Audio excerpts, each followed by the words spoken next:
Vamos a continuar, ¿no? Prácticamente vamos a ver este último ejemplo era, ¿no? El que nos faltaba ver de diseño de miembros. Atención, con esto ya concluiría esta parte, ¿no?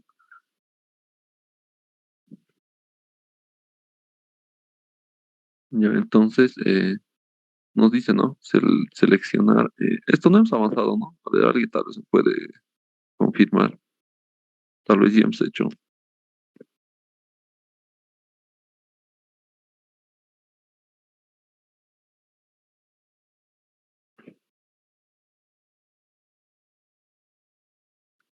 Y entonces, supongo que no hemos debido avanzar, entonces lo vamos a revisar. Dice, elijo una sección eh, WT4, ¿no? Esté conectado por medio de soldadura transversal, ¿no? Solamente en el patín, ¿no? Es decir, en las alas. Considerar las siguientes cargas: son una carga muerta, una carga viva, la longitud, ¿no? Del elemento, también el tipo de acero. Bien, entonces voy a empezar por mi análisis de cargas, ¿no? Para ambos métodos, para el método del LFD y para el método ASD. Utiliza, ¿no? Los factores correspondientes a cada tipo de carga. 1.2 para la carga muerta y 1.6 para la carga viva. Para el método ASD no es nada más que sumar, ¿no? Ambas cargas directamente. Pero solo esto para el caso de carga muerta y carga viva, ¿no? Porque si aquí tuviéramos, no sé, una carga de viento, de nieve o otro tipo, tal vez ya habría que usar uno que otro factor, ¿no?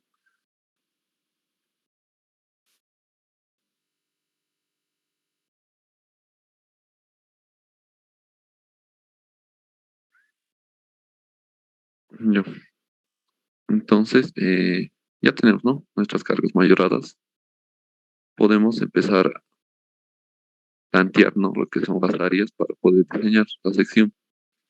Entonces, tengo básicamente dos expresiones, ¿no? Dos ecuaciones donde puedo calcular una primera área. En la primera, en este caso, bastante sencillo, ¿no? Es directamente reemplazar lo que es la fuerza o la carga mayorada sobre el factor de reducción de resistencia y la afluencia, ¿no?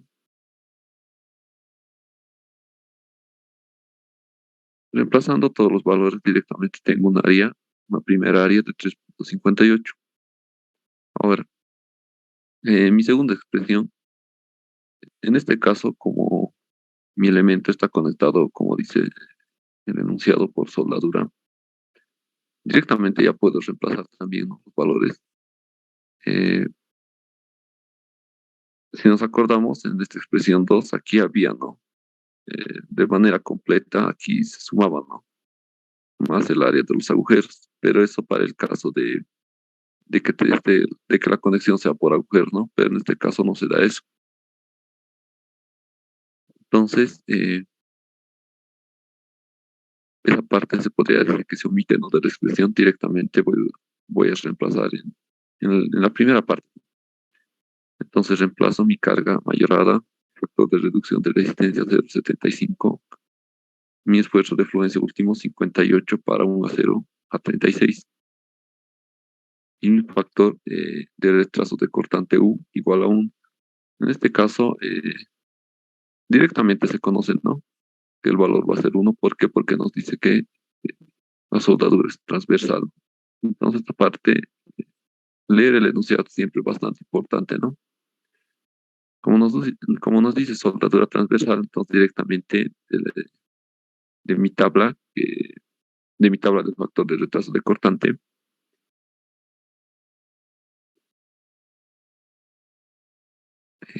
a ver, ¿dónde está esa tablita? Bueno, es de esta tabla, ¿no? En este caso está solo el caso 7, pero es de esa tabla que les mostraba anteriores clases. Ya,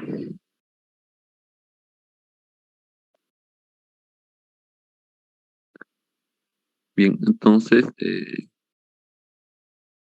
para este tipo o para este tipo de conexión, para este caso de soldadura transversal, es el caso 3, ¿no? Entonces, en el caso 3, ustedes lo van a revisar. El factor de retraso de cortante es directamente 1. Entonces, ya puedo reemplazar directamente también, ¿no? Entonces, calculando con esta expresión, tengo 2,66 pulgadas al cuadrado. Te había dicho la última vez que voy a tomar el valor mayor entre ambos, ¿no? Entonces, vendría siendo el que me resulta de la expresión 1. Vamos a tomar este para empezar a iterar perfiles, se podría decir, ¿no? Pero también debo calcular lo que es el radio de giro mínimo, ¿no? Recordemos que tenemos una esbeltez admisible cuando analizamos este tipo de elementos, ¿no? Sometidos a tensión. Entonces, esa esbeltez máxima admisible que no debe pasar es 300, ¿no?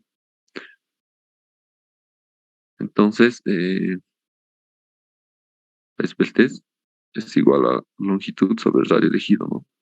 Entonces, como la esbeltez es máxima, mi radio de giro mínimo que tendría que tener mi perfil va a ser despejando de esta expresión, ¿no?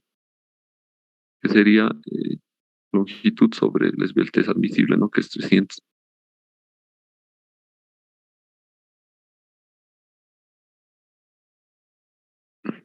Ya, entonces reemplazo, ¿no? Mi longitud que está en pies, lo voy a multiplicar por 12 para que esté en pulgadas, ¿no? Y lo divido entre 300 y tengo 0,72. Entonces, con estos dos valores, con este primero, con esta área y con este radio de giro mínimo, voy a buscar, ¿no? Un perfil en las tablas del manual.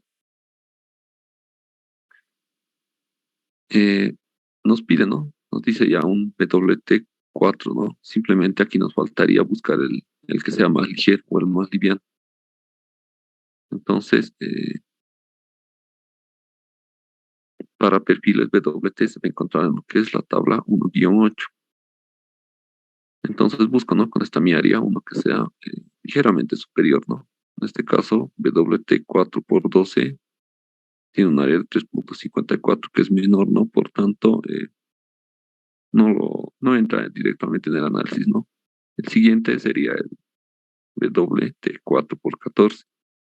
En este caso, su área ya es mayor, ¿no? Entonces, eh, voy a revisar este perfil primeramente, ¿no? Voy a extraer lo que es su área, su radio de giro mínimo, que en este caso sería en el eje X, ¿no?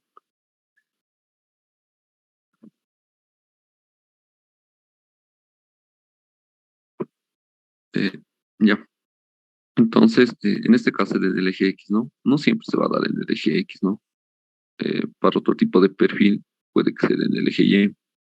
Por ejemplo, para los perfiles angulares, su radio de giro mínimo siempre se va a dar en el eje Z, ¿no? Es decir, se analiza en el eje Z, es su eje principal, básicamente, ¿no? Entonces, en ese eje se va a dar su radio de giro mínimo. Entonces, de esa forma va variando, ¿no? Para cada perfil. Entonces, saco, ¿no? Lo necesario de mis tablitas, como es el área, este radio de giro mínimo que se encuentra en la siguiente página, el ancho del patín, que es 6,54. También sale de aquí, ¿no? ¿Dónde está? Aquí está, 6,54. Y el espesor de las alas, 0,465. Entonces voy sacando todos esos valores. Y aquí está, ¿no? En la siguiente página voy a encontrar las demás propiedades de la sección transversal, inercia, módulo de sección, radio de giro, distancia al centro de gravedad, módulo de sección plástico, etcétera. Entonces, de ahí voy a sacar el radio de giro mínimo, el que sea mínimo, ¿no? En el eje X es 1.01, en el eje Y es 1.62, ¿no? Entonces voy a tomar este. Y verifico, ¿no? Que sea mayor eh, a mi mínimo, ¿no? Para que se cumpla que no sea un elemento esbelto. Y es mayor, ¿no? Entonces está bien. Y paso a verificar la resistencia, ¿no? De mi elemento eh, en ambos estados límite. Para el estado límite de fluencia simplemente es directamente reemplazar valores, ¿no? Factor de reducción de resistencia, fluencia y área, ¿no? Área de la sección transversal, 412. Tengo 133.49, ¿no? En este caso es mayor, ¿no? A mi carga última o a mi carga mayorada. Tenía un valor de 116. Entonces, me cumple, ¿no? Para el método ACD, multiplico, ¿no? La fluencia del área gruesa y lo divido sobre su factor de seguridad de 1,67. Tengo una resistencia de 88.8, ¿no? Que también es mayor a mi carga admisible de 80. Entonces, en esta primera parte, me cumple, ¿no? El perfil para resistir lo que es la fluencia. Para el estado límite de rotura, eh, voy a empezar calculando lo que es el área neta, ¿no? Entonces, este punto también se explica, ¿no? En lo que es el manual, perdón, en lo que es la especificación, ¿no? En la especificación nos dice, para ya no estar buscando ahorita, nos dice que el área neta, cuando yo tengo un elemento que esté conectado por soldadura transversal, que vendría siendo el caso 3, directamente va a ser el área neta, el área de los elementos conectados, no por esa soldadura. En este caso, conectado por esa soldadura, está el patín de mi elemento, ¿no? Toda esta parte. Entonces, como nos dice que el área neta directamente va a ser el área del elemento conectado, entonces sería el ancho del patín, que es 6.54, toda esta longitud, por su espesor, ¿no? 0.465, teniendo un área neta de 3.04 pulgadas cuadradas. Y aquí está, ¿no? Lo que se decía en principio. Para soldadura transversal, vamos a usar el caso 3, que me dice que directamente mi factor de corte diferido es igual a 1. Entonces, yo puedo calcular, ¿no? Mi área efectiva, que es el factor de retraso de cortante por el área neta. 1 por 3.04, tengo 3.04. Y finalmente reemplazo, ¿no? Mi expresión para estado límite de rotura, ¿no? Para el método LRFD y para el método ASD. Eh, Siempre no confundirse con el factor de retraso o perdón, el factor de reducción de resistencia, ¿no? Para cada estado límite es distinto, ¿no? Para este estado límite 0,75 por 58, que es la afluencia última de mi acero, por el área efectiva, ¿no? Tengo 132.29, ¿no? Mayor a mi cargo último. Está bien. Para el método ASD voy a multiplicar, ¿no? 58 por 3.04 y lo divido, ¿no? También aquí para cada estado límite cambia, ¿no? Que es el factor de seguridad. Para rotura es directamente 2, ¿no? 2.0. Tengo 88.2, que es también mayor, ¿no? En carga admisible de 80. Entonces, como me ha cumplido en ambos estados límite, tanto en fluencia y en rotura, básicamente la resistencia de mi elemento es mayor, ¿no? A mi carga. Entonces, puedo usar lo que es este perfil, ¿no? Para ambos métodos. Por el método LRFD y ASD puedo usar el perfil W de 4 por 14, ¿no? Que vendría siendo el más liviano. Y eso sería la solución. Entonces, el siguiente problema básicamente es de pasadores, ¿no? Entonces, este problema lo vamos a omitir, puesto que es poco probable, ¿no? Prácticamente que entre un examen hoy en día ya casi no se avanza mucho, entonces directamente lo vamos a omitir. Sin embargo,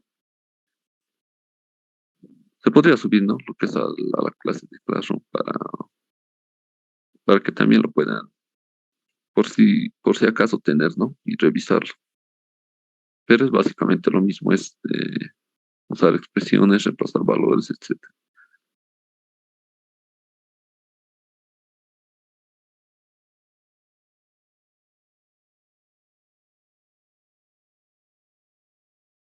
Ya, entonces directamente vamos a pasar al otro capítulo, ¿no? Que es miembros cargados axialmente a compresión, ¿no? Ya, eh, vamos a ver algo de la parte teórica, ¿no? Siempre es importante recalcar o repasar algunos puntos, ¿no? Como dice aquí, ¿no? En ingeniería civil hay varios miembros o elementos que trabajan a compresión, ¿no? De los cuales el más conocido por todos casi son las columnas, ¿no? También, pero existen otros elementos como son las cuerdas de las armaduras, en las cerchas, por ejemplo, ¿no? Y otros miembros que sean de arrostramiento, ¿no? Casi en algunos elementos de acero van a existir lo que son los miembros de arrostramiento, ¿no? Estos elementos, según su utilidad, pueden estar a compresión también, ¿no?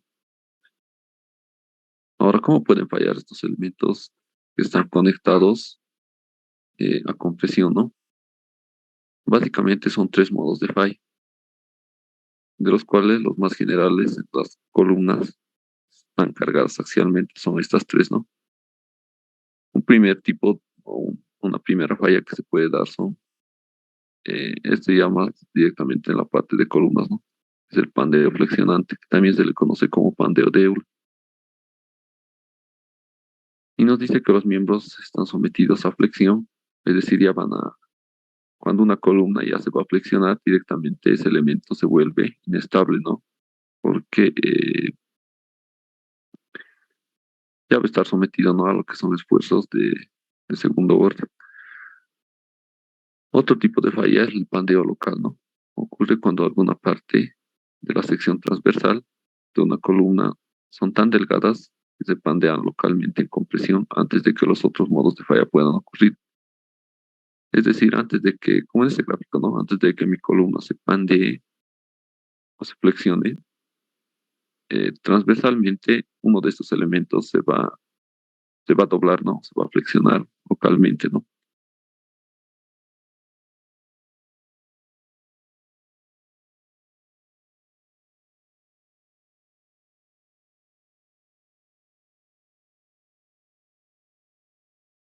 Entonces, más o menos ahí, entonces, el pandeo local que me dice que estos elementos, que son básicamente las alas superiores e inferiores, o incluso el alma, pueden sufrir, ¿no? Ciertas deformaciones, o bueno, este un poco exagerado en el gráfico, pero para ilustrar está bien, ¿no? Se pueden flexionar, ¿no? Localmente las almas de los elementos o las alas también. Entonces, a eso se refiere el pandeo local. El pandeo torsionante flexionante es una combinación básicamente, ¿no? De torsión y flexión. Ocurre en columnas que tienen cierta configuración en su sección transversal, ¿no? Esas columnas, como dice, fallan por torsión o por una combinación de pandeo torsional y flexión, ¿no?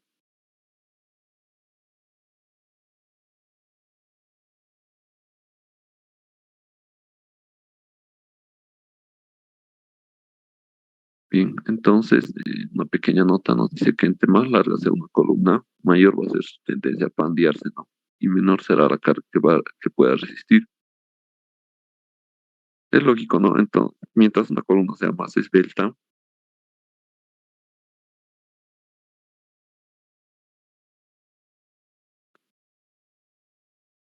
suponiendo que es una columna, ¿no? De acero, entonces pues, tenemos una columna esbelta y una columna corta, podríamos dibujar.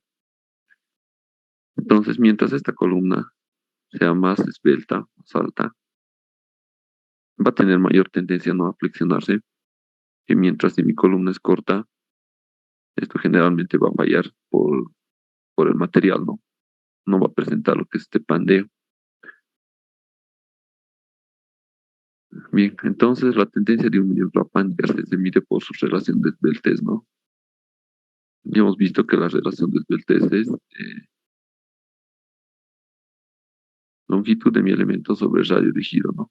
Que generalmente se toma el mínimo, vendría siendo el más crítico. Y estos son los tipos de perfiles que generalmente se usan, ¿no? Como columnas. El angular simple, angular doble, T, el perfil canal, perfil B doble, este es el más empleado, ¿no? La actualidad. Los perfiles tubulares, de sección circular, cuadrada, rectangular, y los perfiles compuestos, ¿no? Como, como estas, como estas gráficas que ven, ¿no? Angulares compuestos por placas, etcétera. Nos dice que las secciones más satisfactorias serán las que tengan un mayor radio de giro, ¿no? Porque mientras el radio de giro sea mayor, eh, la esbeltez va a ser menor, ¿no? Entonces el elemento no va a tener esa tendencia a flexionarse, ¿no? Fórmulas o expresiones que vamos a utilizar en columnas. Primeramente está la expresión de Euler, ¿no? Que, que nos dice que para que una columna se pande elásticamente, es decir, en el campo elástico de mi diagrama de esfuerzo de formación, deberá ser larga y esbelta, ¿no? Su carga de pandeo P se puede calcular con la fórmula siguiente.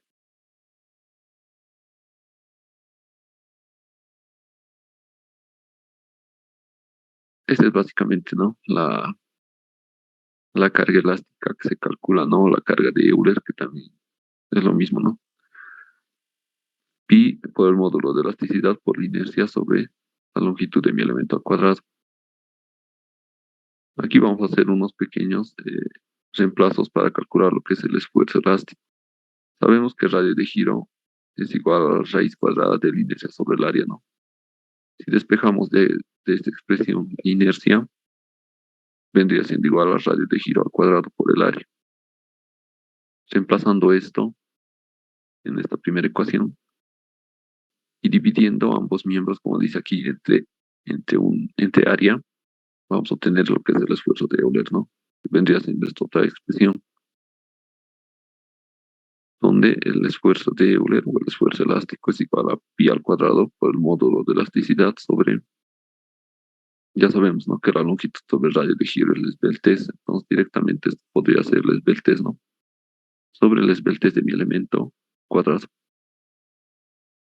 Nos dice que si el valor obtenido para una columna con esta expresión excede el límite proporcional del acero, es decir, hasta donde termina el diagrama, hasta donde finaliza el diagrama, su porción lineal, ¿no? Del diagrama, la expresión de Euler ya no es válida, ¿no?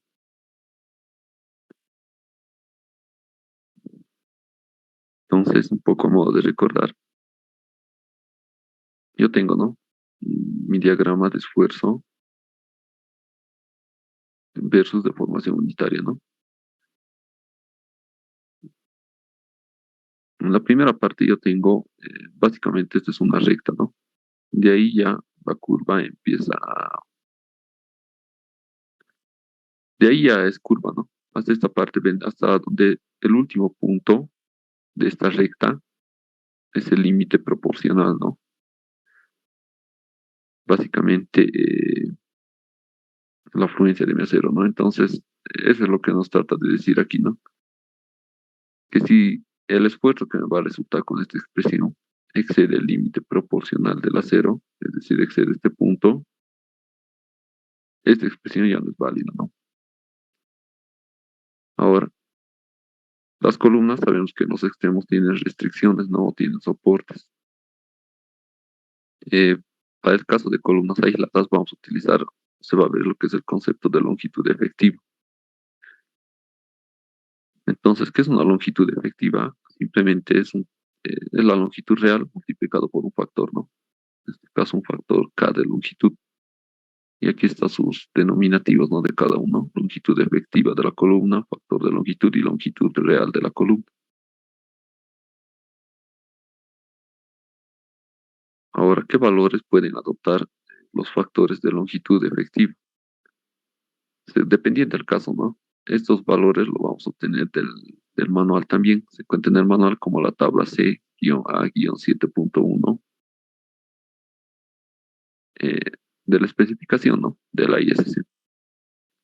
Entonces, dependiendo básicamente mis apoyos, ¿no? Mis soportes que yo voy a tener en los extremos de mi columna. Y aquí tenemos los casos más principales, ¿no?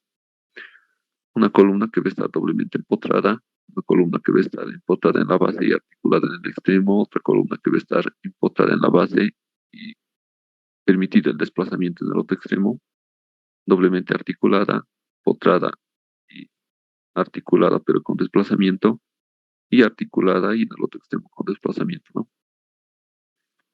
Tenemos dos columnas, ¿no? O dos filas, una del valor teórico, un valor K teórico, y el otro es recomendado, ¿no? Como dice aquí, valores recomendados de diseño cuando las condiciones reales son aproximadas. Generalmente la fila que vamos a utilizar va a ser esta, ¿no? Los valores. Entonces, va variando, ¿no? Como he dicho anteriormente, de acuerdo a los apoyos extremos de mi columna. Por ejemplo, para la columna doblemente empotrada, su factor va a ser de 0,65. Para la siguiente 0,80 y así, ¿no? Va a ir variando. Y aquí está, ¿no? El tipo de apoyo que tenemos. Rotación y traslación impedidas, ¿no? Básicamente es un empotramiento. Rotación libre, tiene una articulación, permite el giro, rotación libre y traslación impedida, ¿no? No puede, es un apoyo de segundo tipo, ¿no? Que todo mundo ya conoce. No puede trasladarse ni verticalmente ni horizontalmente, pero sí puede hacer rotar al elemento. Y también ahí está, ¿no? Su denominativo de cada tipo de apoyo. Entonces, mientras más rígida sea una columna en sus extremos, menor ladeo o flexión lateral tendrá, ¿no? Básicamente eso se observa en la gráfica. Mientras, por ejemplo, para el doblemente empotrado, no sufre, ¿no? Tanto pandeo como es el caso del doblemente articulado o, o de este otro, del caso C o del E, ¿no? Puesto que tiene mayor rigidez, ¿no? Entonces nos dice que estos valores del factor de longitud son satisfactorios para diseñar columnas aisladas, ¿no? Esto es importante. Donde más nos va a servir estos factores que vamos a emplear va a ser en columnas aisladas. Y ya no así en marcos continuos, ¿no? Para esto existen métodos mucho más avanzados, se podría decir.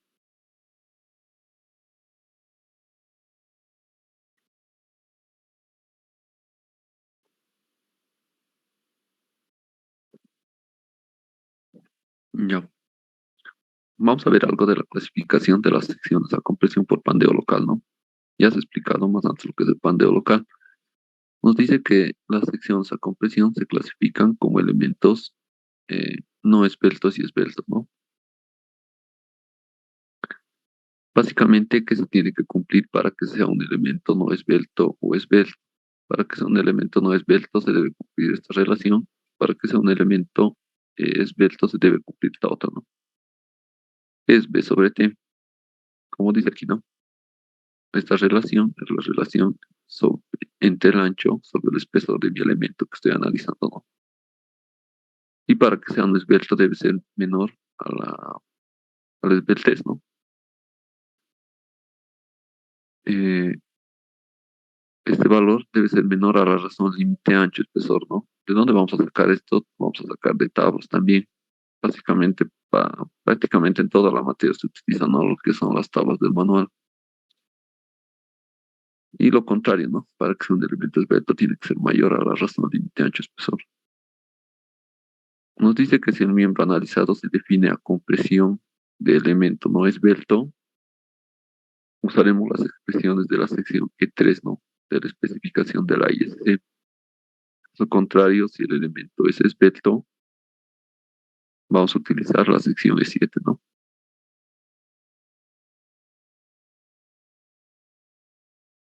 Bien, ahora, ¿cómo calculo la resistencia o lo que puede soportar mi columna, ¿no? La resistencia nominal de diseño de columnas. Al igual que elementos de tensión, ¿no? Tanto para ambos métodos existe su propia expresión. En este caso, estamos considerando netamente carga axial, ¿no? Entonces, cuando yo considero netamente carga axial, sabemos, ¿no? La fórmula clásica de resistencia de materiales, esfuerzo, fuerza sobre área, ¿no? Entonces, eh, cuando yo escuché la palabra carga axial, directamente esta expresión se me tiene que meter a mi cabeza, ¿no?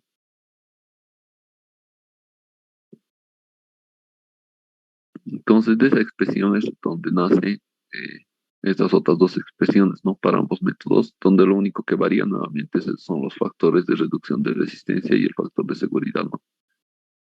F sub CR es el esfuerzo de pandeo por flexión, es decir, el esfuerzo que va a sufrir mi columna al pandearse, ¿no? AG es el área de la sección transversal o el área gruesa. Aquí lo mismo, ¿no? Solo que en este caso divide entre un factor de seguridad. Bien, aquí nos dice que si las siguientes expresiones muestran cómo puede determinarse este valor, ¿no? De esfuerzo de pandeo de mi columna, pero para miembros que no tengan elementos esbeltos, ¿no? Solo para este caso. Entonces tenemos dos opciones, se podría decir, ¿no? Si la esbeltez de mi columna es menor o igual a todo esto, voy a utilizar esta expresión. Si la esbeltez de mi columna es mayor a todo esto, voy a utilizar esta otra expresión, ¿no? Para calcular ese esfuerzo. De esa manera, ya teniendo el esfuerzo, voy a tener la resistencia de mi elemento. Se puede observar que estas funciones, perdón, que estas expresiones están en función del esfuerzo elástico, ¿no? O el esfuerzo de Euler, que es lo que se ha visto más atrás. Están en función de todo esto. Esto mismo, ¿no? Entonces, ya sabemos, ¿no? Cómo calcular eso. Simplemente pi al cuadrado por el módulo de elasticidad sobre el esbeltez al cuadrado. Una nota nos dice también se puede calcular la resistencia nominal de diseño usando las tablas 4-1 o 4-11, que son las más usuales, y de la tabla 4-22 del manual de la IS, ¿no? Eso ya lo vamos a ver más a detalle en la parte de ejemplos. Bien, entonces hasta aquí terminaría básicamente todo lo necesario que vamos a emplear, ¿no? En los problemas, expresiones y algunos conceptos que se ha visto. Bien, entonces pasaremos, ¿no? Al primer problema. Tal vez aquí ya se va a entender mejor todo lo mencionado anteriormente.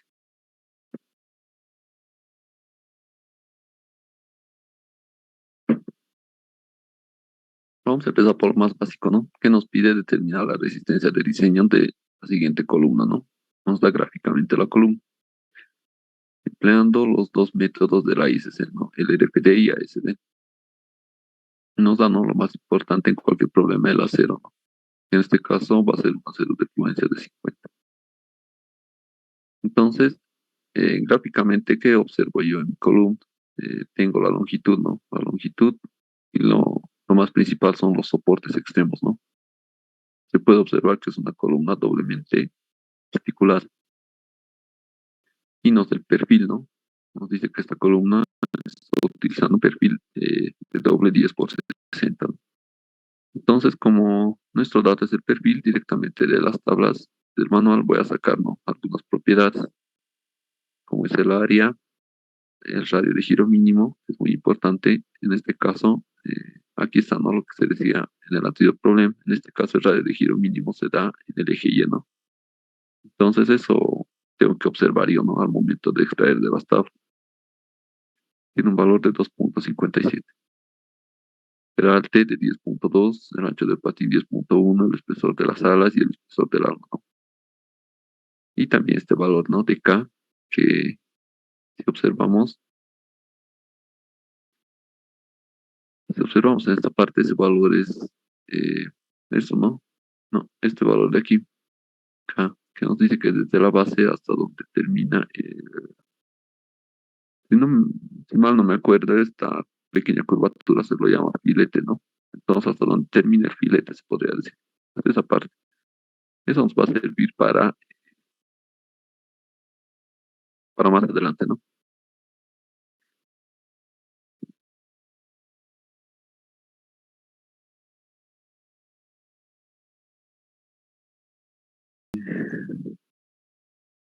no, ya les decía, ¿no? Todos esos valores salen del manual, ¿no? No hay donde perderse. Entonces yo busco mi perfil, ¿no? W10 por 60 y de toda esta fila, ¿no? Sale todo lo que está anotado aquí. Entonces, vamos a pasar primeramente a verificar, ¿no? Si mis elementos de mi sección transversal son, eh, van a ser esbeltos o no, ¿no? Entonces, P sobre T es la relación, ¿no? Entre el ancho de mi, de mi elemento sobre el espesor, ¿no? En este caso, como estoy analizando un perfil W, perfil I básicamente,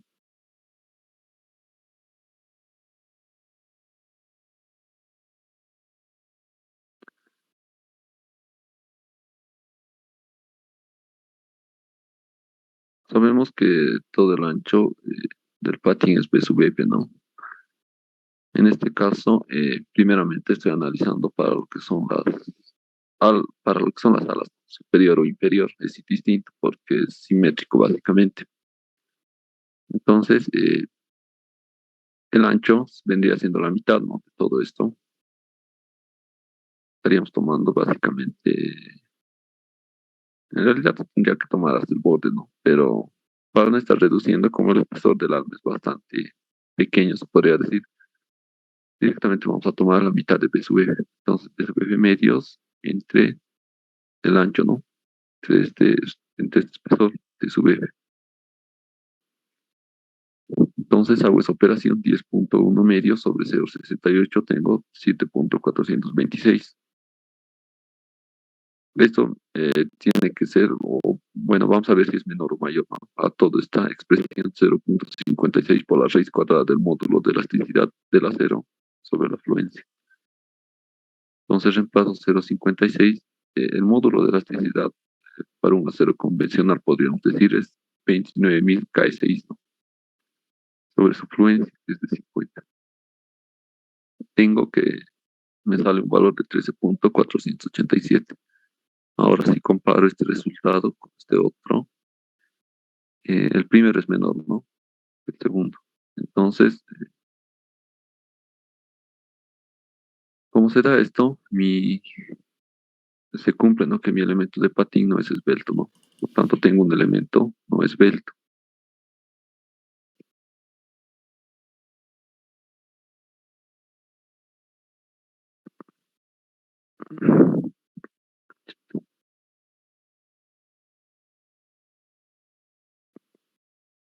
Ya.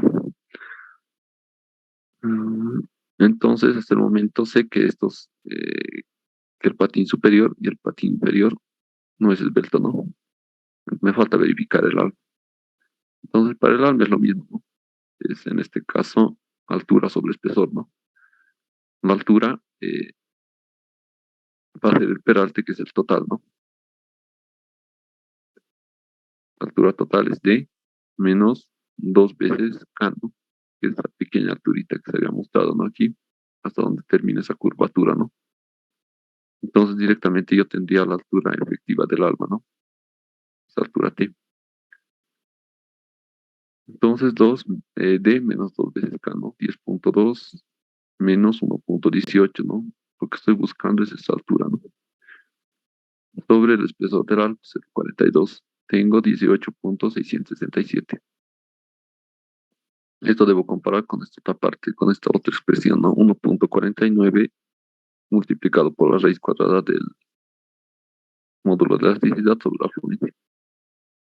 También, ¿no? Será que es menor 18.677 menor a 35.88. Por tanto, el alma de mi elemento también va a ser no esbelto, ¿no? Entonces, ¿cómo se cumple esto? Eh, Puedo utilizar directamente las expresiones, como dice aquí, ¿no? Las expresiones del apartado E3 de la ISC, ¿no? Lo que se decía aquí, ¿no? En este caso se ha cumplido esto, ¿no? Para ambos, tanto para los patines superior e inferior como para el alma, ¿no? Se ha cumplido que esa relación del ancho sobre el espesor es menor, ¿no? Entonces, como se ha cumplido esto, nos dice que vamos a utilizar las expresiones del apartado de 3, ¿no? Caso contrario, tendríamos que usar las expresiones de la sección E7, ¿no?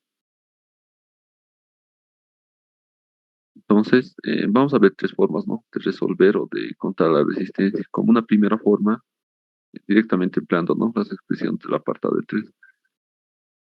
Entonces, tengo el esfuerzo crítico elástico de pandeo, ¿no? Para calcular ese esfuerzo, que vendría siendo esto, o el esfuerzo de Euler también, ¿no? Como está en función de la esbeltez de mi columna, tengo que calcular, ¿no? Dicha esbeltez. Entonces, esa esbeltez, sabemos que es igual a la longitud sobre el radio de giro, ¿no? Pero en este caso voy a tomar una longitud efectiva, ¿no? Entonces debo afectar a la longitud real por el factor, ¿no? De longitud. Entonces de ahí me sirve, ¿no? Si yo observo mi gráfica es doblemente articulada. Para este caso, doblemente articulado, mi factor que yo voy a utilizar es de 1, ¿no? Es de 1. Entonces directamente va a ser 1 por la longitud de mi elemento, de mi columna, que es de 18, y lo multiplico por 12, ¿no? Para obtener en pulgadas. Lo divido sobre el radio de giro mínimo, que lo he extraído de tablas, ¿no? 2,57. Entonces, calculando, tengo 84,047, ¿no? Ya, tal vez algo que me he olvidado de notar es que desde el test eh, admisible máxima que pueden tener mis columnas, que voy a analizar en todo este capítulo, no debe exceder el valor de 200. Entonces, la esbeltez máxima va a ser para columnas 200, ¿no? Si yo me fijo, el test que me ha dado mi elemento es menor, ¿no? Se encuentra dentro del rango, se podría decir. Entonces, está bien. Y calculo, ¿no? Mi esfuerzo de Euler, ¿no? Pi al cuadrado, módulo de elasticidad 29.000 sobre este esbeltez que he calculado, ¿no? Elevado al cuadrado. Tengo un valor de 40,519, ¿no?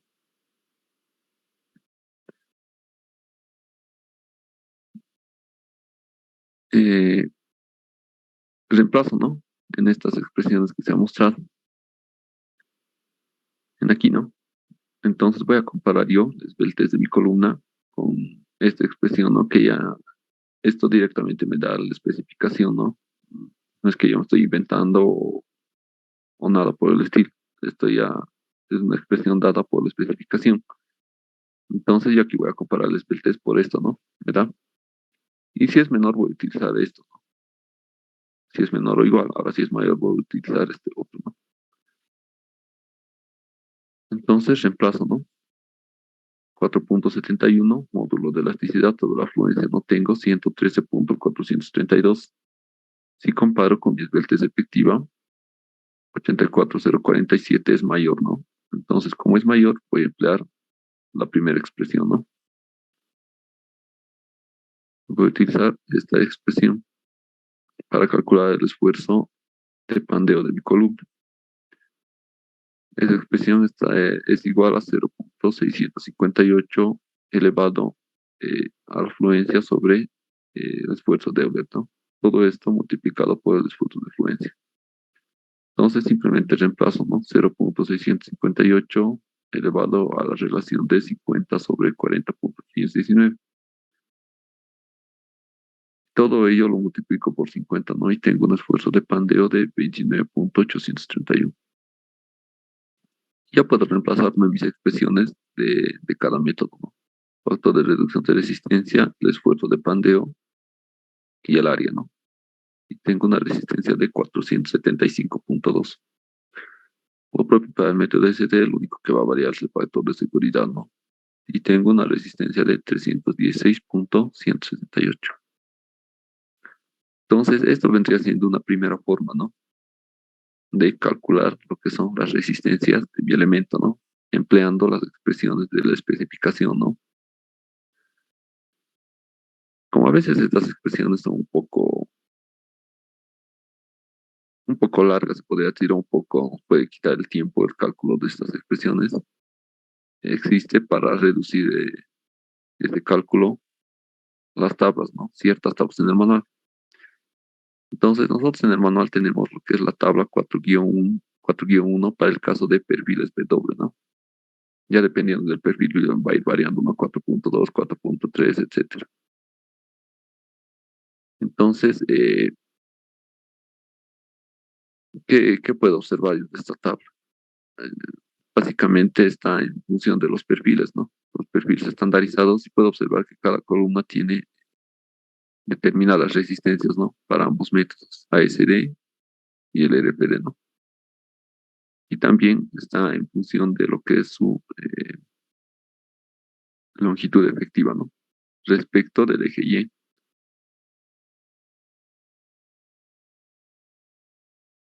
Entonces, esta parte, ¿no? Esta columna de aquí son las longitudes efectivas, ¿no? Que varían de 0, 6, 7, 8, 9, etcétera, ¿no? Eh, el manual también ya está, se podría decir, el manual ya sabe que el radio de giro mínimo para estos perfiles W se da en el eje Y, ¿no? Es por eso que aquí nos dice que la longitud calculada, la longitud efectiva calculada, o sea, la resistencia de mis perfiles W está calculada en función de la longitud respecto del eje Y, ¿no? Por eso aquí E de sub Y, ¿no? ¿Por qué? Porque el manual también ya sabe que el radio de giro mínimo para este tipo de perfiles es en el eje Y, ¿no? Entonces, para encontrar la resistencia, simplemente necesito longitud efectiva y mi perfil, ¿no? Nada más. Ahí el este más, ¿no? Y la afluencia. Entonces, longitud efectiva tengo, ¿no? 1 por 18 tengo 18, ¿no? Y mi perfil es dato, ¿no? Mi perfil es W10 por 60, ¿no? Entonces, me ubico, ¿no? Tengo una longitud efectiva de 18, me ubico en este punto y un perfil W10 por 60, ¿no? Entonces, directamente la resistencia de mi elemento va a ser para el método LFD 448, para el método ASD 298, ¿no? Entonces tengo, ¿no? 475, si no me equivoco en esta parte, vendría siendo 475 y 316, ¿no? Entonces tengo directamente 475 y 316, ¿no? Yo comparo con mis anteriores resultados que he obtenido empleando todas estas expresiones. Básicamente es bastante similar, ¿no?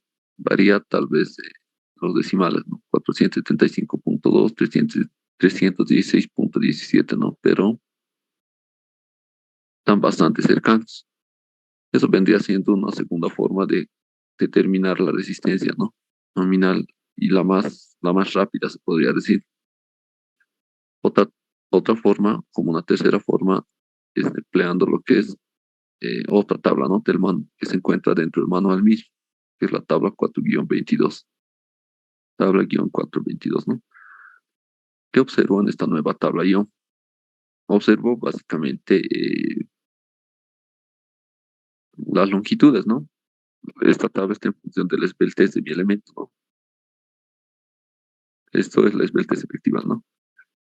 Lógicamente en esta captura está eh, desde cierta esbeltez, ¿no? Desde 81, pero en el manual está completo, ¿no? En el manual o está variando desde 0 hasta 200, ¿no? Hasta 200 porque sabemos que 200 es el test máxima admisible, ¿no? En columnas. Entonces, en ese rango está. También está en función al acero, ¿no? Que estén utilizando. Puede ser un acero de 35, 36, 42, 46, 50, etcétera, ¿no? A diferencia de la anterior tabla, esta tabla directamente me daba las resistencias, ¿no? De mi elemento. Esta otra me da esfuerzos. Me da el esfuerzo de diseño para el método LDPD y el esfuerzo permisible para el método ASD, ¿no? Entonces, ¿qué necesito para extraer los esfuerzos de estas tablas? Simplemente necesito conocer esto, ¿no? La esbeltez efectiva y la fluencia, ¿no? ¿Con qué fluencia de hacer estoy trabajando? Entonces, aquí nuevamente se está calculando, ¿no? La esbeltez efectiva, la longitud multiplicado por 12 para tenerlo en pulgadas sobre el radio de giro, el que sea mínimo, ¿no? Tengo una esbeltez de 84,047, ¿no? Menor a 200, lógicamente. Entonces, en esta tabla me ubico, ¿no? En esta tabla, en este caso, está para números enteros, ¿no? Si, como en este caso yo tengo decimales, necesariamente debo hacer una interpolación, ¿no? Entonces, primero lo que tengo es que estoy trabajando con una cero de fluencia de 50, ¿no? Entonces, voy a utilizar toda esta columna, ¿no? Lo demás ya no me sirve lo demás, ¿no? Está. Entonces, me ubico en 84, tendría que interpolar, ¿no? Entre estos dos valores, 84 y 85. Básicamente, tendría que interpolar estos valores y estos valores, ¿no?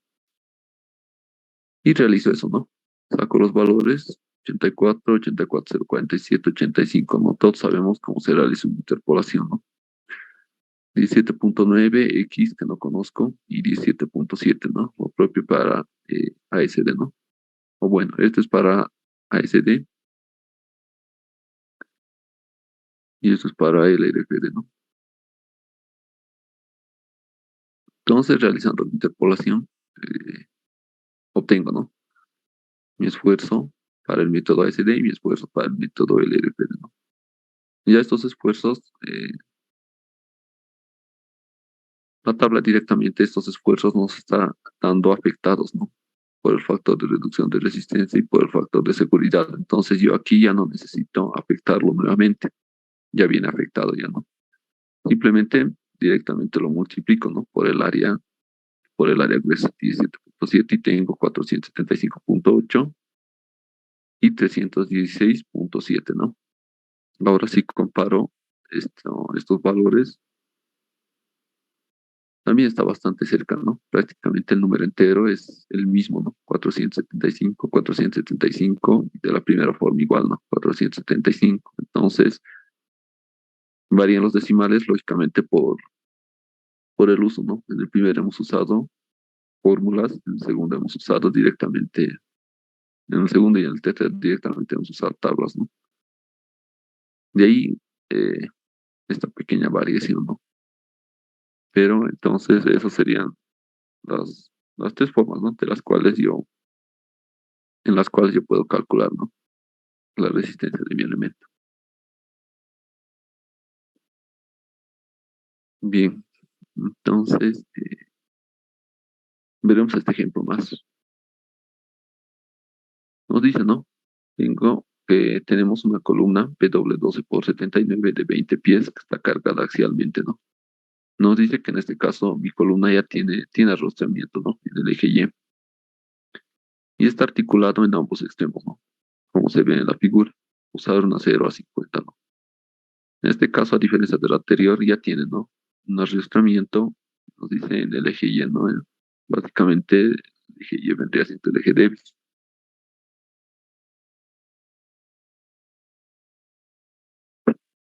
Y nos dan, ¿no? Gráficamente las longitudes, ¿no? Entonces, saco, ¿no? Algunas propiedades, las necesarias, ¿no? El área de mi sección transversal para este perfil W12 por 79 es 23,2. Eh, Estoy sacando también lo que son los radios de giro en ambos ejes, ¿no? Radio de giro para el eje X, radio de giro para el eje Y. Bien, entonces, como se va a ver más adelante, ¿no? Eh, Voy a necesitar ambos, ¿no? Por eso estoy extrayendo ambos también. Entonces, empleando la primera forma, ¿no? En este caso, primero vamos a usar lo que son las tablas 4-22 del manual, ¿no? Que son las que me dan los esfuerzos. Primeramente voy a calcular las longitudes efectivas, ¿no? Para cada eje. Ya. Entonces, para el eje X, su longitud efectiva, eh, primero me tengo que fijar, ¿no? Los apoyos que tienen los extremos. Puedo observar que es doblemente articulado, directamente su factor es 1, ¿no? Lo multiplico por su longitud real, que es de 20, ¿no? Eh, Esto también es muy importante leer el enunciado, ¿no? Nos dice que el arrostramiento está en el eje Y, ¿no? Por lo tanto, el eje X eh, es toda la longitud, ¿no? De principio a fin serían los 20 pies, ¿no? Para la longitud efectiva del eje Y, tendría dos longitudes, ¿no? Una primera para este tramo y una segunda para este otro tramo, ¿no? Puesto que en ese eje es donde yo tengo este arrostramiento, ¿no? Este arrostramiento básicamente me divide la columna en dos tramos. Entonces, para el primer tramo también va es doblemente articulada, porque estos arrostramientos se conectan articuladamente a este nudo. Entonces, doblemente articulada tengo 1 por 11, ¿no? Para el segundo tramo lo mismo, va a ser 1 por 9, ¿no? Entonces, ya tengo longitudes efectivas, calculo la esbeltez, ¿no? En cada eje. La esbeltez efectiva en el eje X y la esbeltez efectiva en el eje Y. No es más que la longitud efectiva sobre el radio de giro en ese eje, ¿no? Entonces, la longitud efectiva en el eje X lo he calculado 20, lo voy a multiplicar por 12 para tener en pulgadas y lo divido entre su radio de giro, que es 5,34. Tengo 44,944. Para el eje Y es lo mismo, ¿no? Tengo la longitud, en este caso estoy tomando la mayor, ¿no? Que va a ser, sabemos, ¿no? Que en columnas, mientras la longitud sea más larga, va a ser más crítico. Entonces, directamente el mayor. El mayor entre 11 y entre 9, ¿no? Sería 11. Entonces, por 12 y entre sus radios de giro, ¿no? Para el eje Y. Tengo 43,279, ¿no? Bien, entonces, ya tengo, ¿no? Para ambos ejes, tengo la esbeltez para el eje X y para el eje Y, ¿no? Nuevamente, entre ambas, ¿cuál voy a tomar? Voy a tomar la mayor, ¿no? Porque el mayor, porque es el más crítico. Columnas. Entonces ya tengo la esbeltez, ¿no? Nosotros sabemos que para entrar a esta tabla necesito esa esbeltez, ¿no? En mi columna. Y también necesito la afluencia, ¿no? En este caso me dice usar a 0 a 50. Entonces también va a ser esta columna, ¿no? Entonces me ubico, ¿no? En 44. Eh, Estaría aquí, ¿no? Entre estos dos valores encontraría mi solución, mi esfuerzo, ¿no? Entonces, eh, también tengo que hacer una interpolación, ¿no? Debido a los decimales. Entonces voy a hacer una interpolación entre 26 y 25,8, ¿no? 26, 25,8 y 39, 38,8. 39, 38,8, ¿no? Haciendo la interpolación ya tengo, ¿no? Mi esfuerzo para el método ASD y mi esfuerzo para el método LRFD, ¿no? Aquí simplemente que me queda multiplicar por el área, ¿no? Y tengo una resistencia de 900,55. Para el método ASD tengo una resistencia de 598,82, ¿no? Eso sería, ¿no? Empleando lo que son las tablas 4-22. Y ahora esto vendría siendo la forma más rápida, se podría decir, empleando la otra tabla, ¿no? 4-1. Entonces, para esta tabla, ¿qué se necesitaba? Se necesitaba la longitud efectiva, ¿no? En el eje Y, ¿no? Porque estamos analizando un perfil W, ¿no? Entonces, necesito longitud efectiva en el eje Y. Ya tengo básicamente calculado, ¿no? La longitud efectiva en el eje Y, la más crítica, era esta, ¿no? De 11 pies. Entonces, puedo copiar, ¿no? Lo mismo. Volver a calcular 1 por 11, 11 pies. Ahora, eso vendría siendo para el eje Y. Re- Recordemos que yo estoy analizando en dos ejes, ¿no? En el eje X también. Pero yo a la tabla no puedo entrar con longitud efectiva en el eje X, ¿no? Entonces, voy a utilizar esta expresión, ¿no? Que también me da, que viene de la especificación, ¿no? Como se ha dicho desde la primera clase, toda expresión que se vea es justamente sale de la especificación, ¿no? Entonces voy a hallar una longitud efectiva en el eje Y equivalente, ¿no? Debe estar en función de la longitud efectiva en el eje X. Entonces, esto también ya lo tengo calculado, ¿no? Es de 20, ¿no? 20 lo divido, está en el denominador va la relación, ¿no?, entre ambos radios de giro. Radio de giro en X sobre radio de giro en Y, ¿no? 534 sobre 305. Entonces, haciendo toda esta operación, tengo 11.243. Nuevamente me fijo cuál es el mayor entre ambos, ¿no? Y tomo el mayor, ¿no? En este caso es el equivalente, ¿no? 11.423. Y con ese valor voy a entrar a la tabla 4-1, ¿no? Donde voy a obtener directamente la resistencia. Entonces, me ubico, ¿no? Esta columna es de longitud efectiva.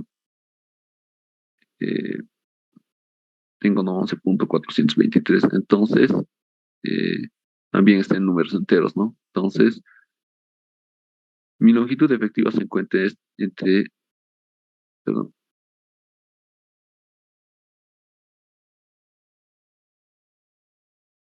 mi longitud efectiva se encuentra entre estos valores, ¿no? Entre estos dos, entre el 11 y entre el 12, ¿no? Entonces, aquí que me queda ubicar mi perfil, ¿no? Que estoy analizando. Estoy analizando yo la resistencia de mi perfil, que es W12 por 79, ¿no? Entonces, ubico ese perfil, W12 por 79, es esta columna, ¿no? Y tendría que hacer la interpolación entre estos dos valores, ¿no? Estos dos para el método ASD y estos dos para el método LFR, ¿no? Y aquí una pequeña tablita, ¿no? Donde directamente he sacado los valores que voy a necesitar. Longitud efectiva de 11, longitud efectiva de 11.423 y la de 12, ¿no? En este caso no conozco, ¿no? Esto. Entonces, realizando la interpolación, tengo directamente, ¿no?, la resistencia de mi elemento, que es 900.266 y 599.228. Que si comparamos con el empleo de las tablas 4-22 es prácticamente casi lo mismo, ¿no? 900 y 598. 900, 598. Bueno, aquí está variando tal vez alguna unidad, ¿no? Pero es bastante cercano. Entonces, eso sería la primera parte, ¿no?, de columnas, básicamente la determinación de la resistencia, ¿no? Después ya vamos a ver lo que es el diseño de columnas. Bien, entonces, tal vez hasta que alguna pregunta, compañeros, pueden realizar.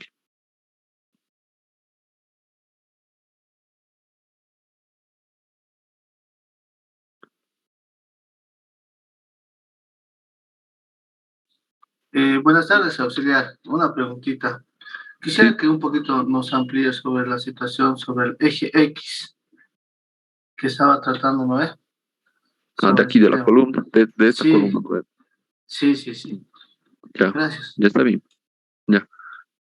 Entonces, a ver, de nuevo les voy a explicar esta parte.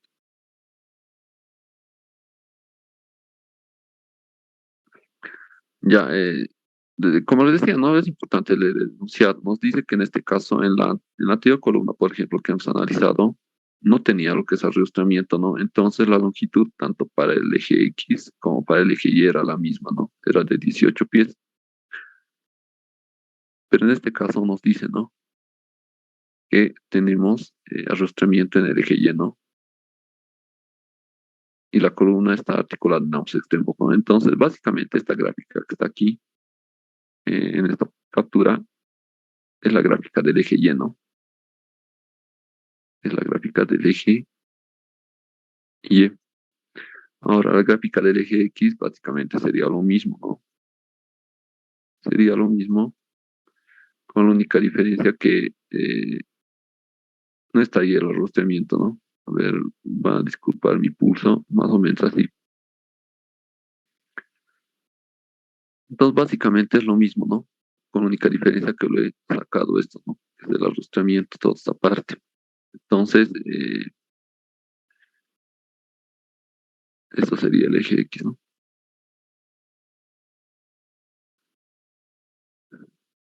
Entonces se puede ver que en este eje no está ese arrostramiento, ¿no? Por eso me dice que ese arrostramiento está en el eje Y precisamente porque en perfiles B doble, en este tipo de secciones, su eje débil está en el eje Y, ¿no? Es precisamente para que no sufra tanto pandeo se le ha puesto este arrostramiento.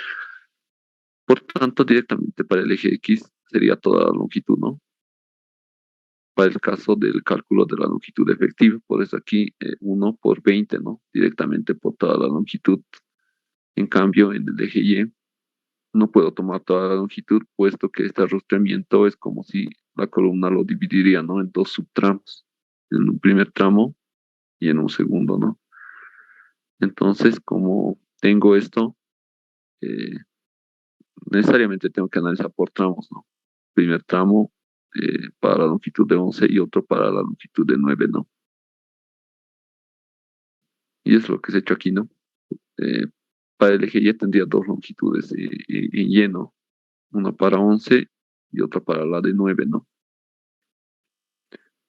Y ya directamente como tengo dos en el eje Y, una de 11 y otra de 9, voy a tomar la mayor, ¿no? Se he dicho porque la longitud, eh, mientras más larga sea la longitud de mi columna, va a ser más esbelta y va a tener mayor tendencia, va a ser inestable, ¿no? Por tanto, directamente se ha tomado el de 11 y se ha calculado, ¿no? Aquí lo que son la esbeltez en cada eje, para el eje X y para el eje Y. En este caso, a diferencia del anterior, eh, estoy calculando esbelteces, ¿no? Sí, dos esbelteces, uno en el eje X y otro en el eje Y. En cambio, aquí, como no tenía ese arrostramiento, directamente era la misma en ambas, ¿no? La misma esbeltez en ambas longitud, en ambos ejes. Entonces, simplemente eso sería lo nuevo, digamos, en este problema. Eh, Esto, ¿no? Del arrostramiento. Después es lo mismo, ¿no? Como tengo dos, voy a comparar ambas y voy a tomar el mayor, ¿no? Y con el mayor voy a entrar a las tablas. Eh, no sé si he entendido, eh, o tal vez alguna parte más que explique.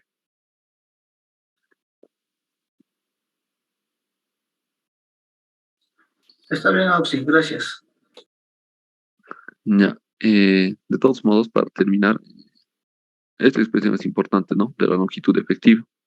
Eh, como tengo dos ejes, entonces, como tengo dos ejes y yo para entrar a las tablas necesito la longitud efectiva en función del eje Y, ¿no? Entonces, tengo que hallar una longitud efectiva equivalente, ¿no? Que va a estar en función de la longitud efectiva del eje X, ¿no? Simplemente eso como para que se recuerde, ¿no? Ya, entonces, ¿alguna otra pregunta? ¿O se ha entendido todo?